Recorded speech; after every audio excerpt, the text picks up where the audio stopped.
Hello everyone, আসসালামু আলাইকুম। আশা করি সবাই ভালো আছেন। তো আমি আজকে শেয়ার করব কাঁকড়া ফ্রাই। এখানে আমি 3টে কাঁকড়া নিলাম এবং এগুলো ধুয়ে পরিষ্কার করে নিলাম।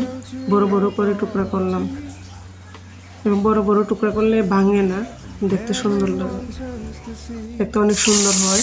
তারপর আমি হলুদ আর লবণ দিয়ে এগুলোকে ভাজতে শুরু করলাম।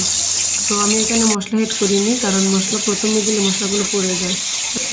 তো আমি এখানে একটু পেঁয়াজ, একটু আদা রসুন এবং জিরা, হালকা হালকা একটু জিরা গুঁড়া, একটু পাঁচফোড়ন গুঁড়া সাথে দিলাম, সাথে একটু লবণ দিলাম।